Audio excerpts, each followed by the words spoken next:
और इस वक्त की बड़ी खबर आपको बता देते हैं मोहित, जो सबसे इंटरेस्टिंग खबर है और भारतीय क्रिकेट फैंस के लिए बहुत अच्छी खबर है कि भारत ने जो एशियन गेम्स चल रहा था, एशियन गेम्स के फाइनल में जगह बना ली है। आज सेमीफाइनल मुकाबला था बांग्लादेश के खिलाफ और इस वक्त की ब्रेकिंग न्यूज है ये कि 9 विकेट से भारत ने यह मैच जीता है, वो भी 64 गेंद अभी मैच में बची हुई थी, यानी तकरीबन 10.4 ओवर का खेल बाकी था। 9.2 ओवर में ही भारतीय टीम ने अपना जो लक्ष्य था, जो उनको हासिल करना था 97 रन का, वो हासिल कर लिया। इससे पहले मैं थोड़ा सा मैच का ब्यौरा आपको दे देता हूं। बांग्लादेश की टीम ने पहले बल्लेबाजी की। बांग्लादेश के लिए 20 ओवर में जुड़े 96 रन, सबसे ज्यादा 24 रन जाकिर अली ने बनाए। उसके अलावा बल्लेबाजी बुरी तरीके से फ्लॉप रही। टॉप ऑर्डर से लेकर अगर आप मिडिल ऑर्डर तक आ जाएं तो कोई भी बल्लेबाज, एक बल्लेबाज छोड़ देते हैं जो ओपनर है परवेज हुसैन, उनको छोड़ दें तो 5 बल्लेबाज ऐसे हैं जो दहाई के आंकड़े तक को भी नहीं पहुंच पाए। 5 run, 1 run, 0 run, 7 run, 5 run, इस तरह के स्कोर बोर्ड पर नजर आए। और सबसे शानदार गेंदबाजी की भारत के लिए साई किशोर ने 4 ओवर में 12 रन देकर 3 विकेट। इसके अलावा वाशिंगटन सुंदर, अभी अब बात भी कर रहे थे, 4 ओवर में 2 विकेट उन्होंने लिए। इसके अलावा तिलक वर्मा, रवि बिश्नोई, शाहबाज अहमद, जिनको इस मैच के लिए खासतौर पर लाया गया था, उन सभी ने एक एक विकेट लिया। राहत की बात यह भी रही कि अर्शदीप सिंह भी पिछले मैच में थोड़े महंगे साबित हुए थे, लेकिन इस मैच में अनुभवी हैं, इंडिया के लिए खेल चुके हैं। तीन ओवर में 10 रन देकर उन्होंने एक विकेट लिया। तो इस तरह भारतीय टीम ने 96 रन बनाने दिए बांग्लादेश को। 97 रन का लक्ष्य था। सिर्फ यशस्वी जायसवाल आउट हुए पहले ही ओवर में। उसके बाद कप्तान ऋतुराज गायकवाड़ और तिलक वर्मा दोनों ने, तिलक वर्मा ने अर्धशतक लगाया और ऋतुराज गायकवाड़ ने 40 रन बनाए, 97 रन बनाए, मैच जीता, फाइनल में जगह बनाई। अच्छी खबर, बड़ी खबर मोहित। बिल्कुल सर। अब तो गोल्ड गोल्ड पर ही नजर रहेगी। उम्मीदें भी थी कि टीम इंडिया गोल्ड ही जीतेगी और सिल्वर तो कम से कम पक्का हो ही गया टीम इंडिया के लिए। और सर बहुत अच्छी बात यह है कि जो जिन प्लेयर्स की उम्मीद थी कि वो शायद वर्ल्ड कप टीम में भी यहाँ पर जगह बना सकते हैं, जैसे तिलक वर्मा की लगातार बात हो रही थी कि क्या वो एक युवा गेम चेंजर हमारे लिए होंगे, वो लगा उनको यहाँ मौका नहीं मिला, लेकिन वो अब एशियन गेम्स में गए हैं तो वो हमारे लिए वहां पर कमाल कर रहे हैं। ऋतुराज गायकवाड़ की अगुवाई में जो टीम आगे बढ़ रही है, वो लगातार ये चीजें हो रही है कि पिछले मैच में भी एक नया हीरो बनकर आया, इस मैच में तिलक वर्मा नया हीरो बनकर आए और फाइनल में भी हमसे ये उम्मीद आगे कर सकते हैं। मेरा एक सवाल यहाँ पर ये है सर, और हमारे फैंस भी ये चीजें जानना चाहेंगे कि ऐसा क्यों हो रहा है कि क्रिकेटिंग नेशन भी एशियन गेम्स में जाकर ये कम स्कोर पर निपट जा रहे हैं।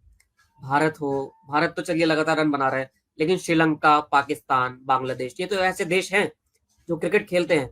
भले ही वहां पर दोयम दर्जे की टीमें गई हैं, लेकिन सेकंड टीयर भी तो उनका क्रिकेट खेल ही रहा है। ऐसा क्यों हो जा रहा है कि आप 96, 95 हम देख रहे हैं, 55, 75 यहां तक ही हो जा पा रहा है उसको। मुश्किल है कहना मोहित। देखिए, दो चीजें होती हैं। एक तो इसका जो सबसे पहली पहली नजर में जो समझ में आ रहा है, वो एक रीजन तो शायद वहां की जो पिचेस हैं, वो किस तरह से बिहेव कर रही हैं। क्या वहां पर पिचेस ऐसी हैं कि उनमें आप हाई स्कोरिंग मैच एक्सपेक्ट ना करें तो बेहतर होगा। और या फिर शायद वो माइंडसेट जो आप कह रहे हैं कि दो चीजें होती है ना। एक तो आप जब जैसे जैसे मेच्योर होते जाते हैं, जिस फॉर्मेट को समझते हैं कि ये टेस्ट फॉर्मेट है, इसमें मुझे इस तरह से बल्लेबाजी करनी है, या इसमें पूरी टीम को इस तरह से इस फॉर्मेट को बिहेव करना है, इस फॉर्मेट में इस तरह से चलना है। शायद T20 फॉर्मेट में उन पिचेस पर अभी जो प्लेयर्स वहां गए हैं, और जैसा आपने कहा सेकेंड लाइन के खिलाड़ी हैं, वो उस तरह से अभी अपने आप को ढाल नहीं पाए। सबको ये लग रहा है कि 100 सवा, जैसे ये एक समय आपको याद होगा वनडे में होता था ना, 250 रन बन गए हम जीत जाएंगे। 400 रन का ट्रेंड तो अब आया है ना। शायद एशियन गेम्स में अभी T20 फॉर्मेट में सोच जो है वो पुरानी वाली चली आ रही है कि 125, 150 रन बना लो, इसमें भी हम जीत सकते हैं। और इसीलिए कोई भी टीम उस तरह से अननेसेसरली रिस्क ले ही नहीं रही है कि हम 200 रन टारगेट करेंगे। शुरू में कुछ मैचेस ऐसे हुए थे, अगर मैं अभी देख रहा था, जैसे पाकिस्तान हांगकांग का मैच है, इस तरह के जो मैचेस हुए एकदम शुरुआत में, उसमें रन बने हैं। मलेशिया ने एक मैच में 160 रन बनाए थे। उसके अलावा और भी मैचेस हैं देखिए जिसमें रन बने हैं। सिंगापुर ने एक मैच सबसे में तेज बनाए थे, 50 वाला लेकिन रिकॉर्ड भी इसी एशियन गेम्स में बन गया। जी जी जी जी, तो ये सब पुराने जो क्वालिफाइंग राउंड के मैचेस थे उसमें रन बने। लेकिन जब टीमें एक बार पहुंच गई अपनी जगह पर, तब शायद ये समझ में आया कि ये मैदान, ये स्टेडियम, ये पिचें 200, 250 वाली नहीं है। यहाँ 125, 150 बनाओ, अच्छी गेंदबाजी करो, डिसिप्लिन होकर खेलो, और वो शायद उसका रिजल्ट मिलेगा। अच्छी बात यह है, मुझे लगता है मोहित, जो आपने भी कहा कि यहां पर आज से 5 साल पहले क्या होता था कि इंडिया एक ही टीम आप उठा के देखिए, या मान लेते हैं इस तरह कोई एक सेकेंड लाइनअप टीम उठा के देखिए, उनमें 11 में से एक आध खिलाड़ी ऐसे होते थे जिनका नाम आप सुने होते थे, आप पता होता था अच्छा हाँ इनको सुना है। अब बिकॉज ऑफ आईपीएल आप उठाकर देखिए यहाँ कौन कौन से प्लेयर खेल रहे हैं, इसमें आधा दर्जन प्लेयर तो करीब ऐसे हैं जो इंडिया खेल चुके हैं।